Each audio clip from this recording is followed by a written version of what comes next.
Israel के Gaza पर लगातार हमलों से फ्रांस तुर्की नाराज हैं। यूरोपीय संघ ने भी इसकी आलोचना की है। आयरलैंड, नॉर्वे और स्पेन पहले ही फिलिस्तीन को मान्यता देने का ऐलान कर चुके हैं। अब इजिप्ट ने भी इजराइल के सैनिकों पर गोली बरसाई है। ईरान पहले ही गुस्से में है। हमास, हूती, हिजबुल्लाह हमले कर रहे हैं। इसके बावजूद नेतन्याहू ने ऐलान कर दिया है कि वह जीतने तक युद्ध समाप्त नहीं करेंगे। राफा में शरणार्थी शिविर पर हमले के बाद मिडिल ईस्ट में एक बार फिर तनाव बढ़ता जा रहा है।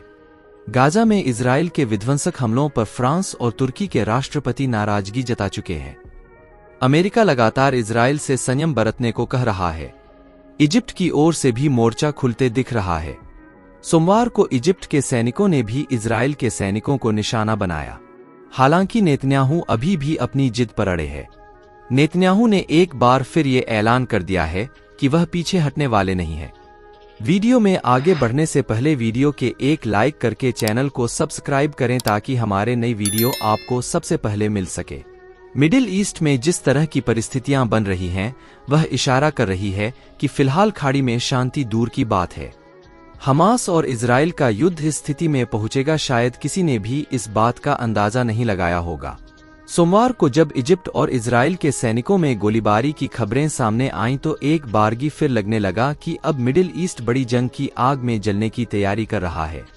यह हैरान करने वाली बात इसलिए है क्योंकि गोलीबारी से कुछ देर पहले ही फ्रांस और तुर्की के राष्ट्रपति ने गाजा पर इजराइल की ओर से लगातार किए जा रहे हमलों की निंदा की थी। नेतन्याहू की मुश्किल बढ़ाने का काम रविवार को किए गए उस हमले ने किया जिसमें गाजा का एक शरणार्थी शिविर निशाना बना। फिलिस्तीन चिकित्सा सूत्रों का दावा है कि इस हमले में कम से कम 35 लोग मारे गए, दर्जनों लोग घायल हो गए।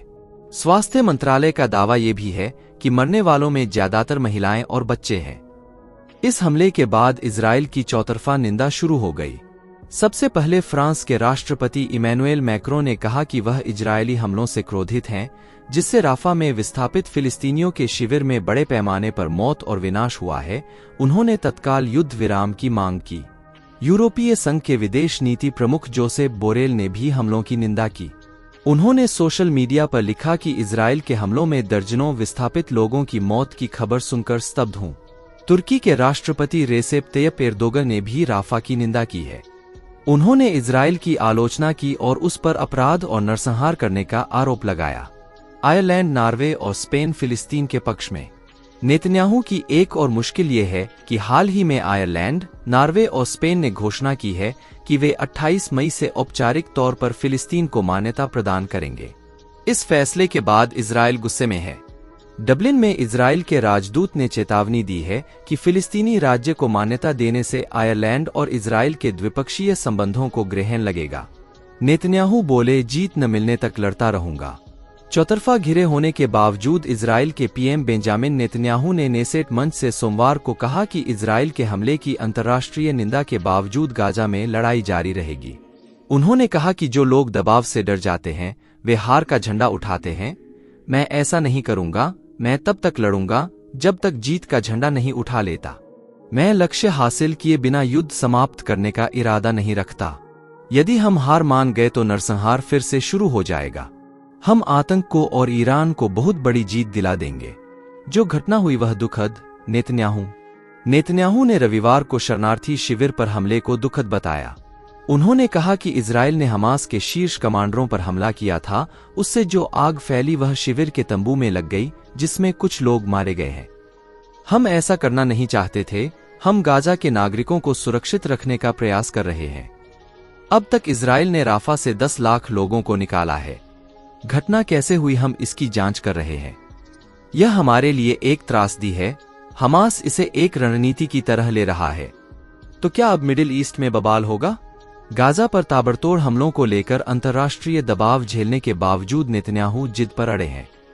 माना जा रहा है कि इससे मिडिल ईस्ट में बवाल और बढ़ सकता है। दरअसल युद्ध सीधे तौर पर इजराइल और हमास के बीच है। हूती और हिजबुल्लाह लगातार हमले कर रहे हैं। लेबनान भी इनके साथ है।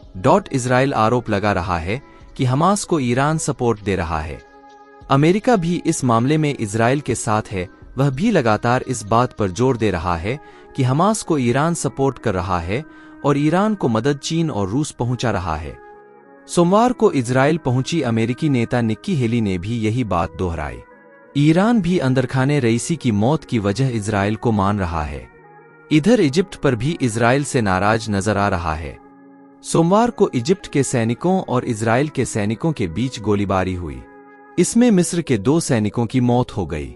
अंदेशा जताया जा रहा है कि यदि इस युद्ध में अगर इजिप्ट कूदा तो मिडिल ईस्ट में इजराइल अलग थलग पड़ जाएगा। ये नेतन्याहू के लिए बड़ा झटका इसलिए भी होगा क्योंकि अब तक कतर के साथ इजिप्ट ही वो देश था जो हमास और इजराइल के बीच शांत समझौतों की वकालत कर रहा था। गोलीबारी पर आमने सामने इजराइल और इजिप्ट के बीच हुई गोलीबारी को लेकर दोनों देश आमने सामने हैं। इजराइल जहां इजिप्ट पर इसका आरोप लगा रहा है तो इजिप्ट इजराइल को इसका दोषी बता रहा है। बताया जा रहा है कि इस गोलीबारी में इजिप्ट के 2 सैनिकों की मौत हुई और तकरीबन 9 सैनिक घायल हो गए हैं। मिस्र के ब्रिगेडियर जनरल समीर राघेब के मुताबिक जो हुआ वह व्यक्तिगत व्यवहार नहीं है।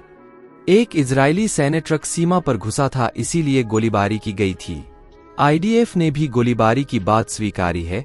हालांकि मिस्र के सैनिकों की मौत की पुष्टि नहीं की गई है। इजरायली सेना की ओर से यह भी कहा गया है कि इसकी जांच कराई जा रही है। इसके साथ ही ये दावा किया गया कि पहले इजिप्ट ने गोलीबारी की थी।